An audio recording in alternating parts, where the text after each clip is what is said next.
Mirë, do të rikthehemi në këtë moment të ngjarjes së rëndë të ndodhur mbrëmjen e djeshme në Durrës, pasi duket se policia ka mundur që të zbardhë vrasjen e 51 vjeçarit Valbon Beqiri. Do të rilidhemi sërish në këtë moment me gazetaren tonë Enkeleda Arapi. Enkeleda, fjala për ty.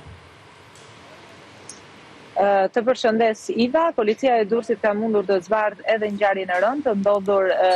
pasditën e djeshme në katin e 4 të një pallati në lagje numër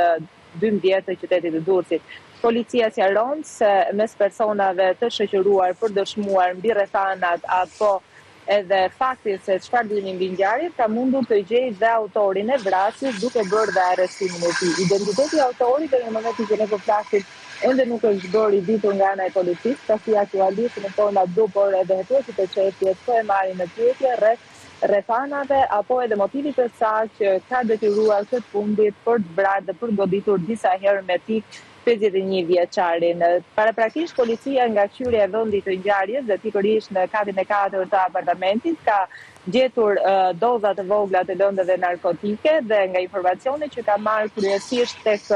banorët e pallatit, tek miqtë e 51 vjeçarit, ka mësuar se ky fundit her pas here në apartamentin i cili ishte në pronësi të kushërirës së tij, sillte miq dhe shok të konsumonin alkool, por edhe lëndë narkotike. Dhe në fakt ka qenë një konflikt mes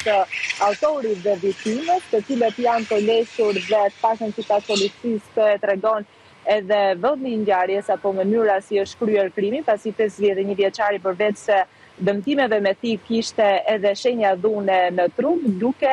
konfirmuar edhe përdeshin që ka ndodhur mes autorit dhe viktimës. Do të jetë padyshim dëshmia e autorit që do të mund të hedhë drejt përfundimisht sa i takon edhe motivit të saktë të vrasjes, për të cilën policia po punon në mënyrë intensive në marrjen e dëshmisë, por edhe në grumbullimin e provave dhe materialeve të tjera. Një ndër mënyra që policia ka mundur dhe të pikasë sa më shpejt edhe autorin e ngjarjes ka qenë edhe celulari i viktimës, ku kryesisht ka punuar me kontaktet e fundit që viktima ka pasur me personat përpara se të ndodhte dhe vrasja e tij.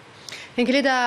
çfarë dim deri më tani për viktimën? Ka apo nuk ka precedent penal, ndërkohë që ka punuar edhe si kamarier me kohë të pjesshme në një lokal?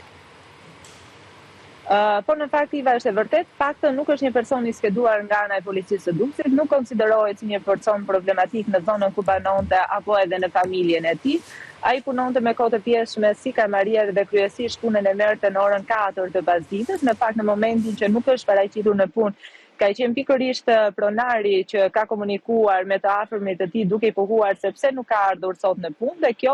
më tutje ka vënë në alarm edhe të afërmit e viktimës, që në këtë rast kanë shkuar dhe kanë kontrolluar apartamentin që her pas here ky i fundit shkonte së bashku me miqtë e tij, dhe ka qenë pikërisht ky momenti që kanë pikasur edhe trupin e pajet duke njoftuar më tutje edhe policinë e Durrësit. Në fakt ngjarja, paktën sipas policisë, mund të ndodhur dhe për motive banale, ku në konflikte sipër në gjendje të drejtur mes autorit dhe viktimës ka ndodhur edhe krimi i rënd. Megjithatë, do të jenë hetime që po zhvillohen nga ana e prokurorisë, hetuesve të çështjes, por edhe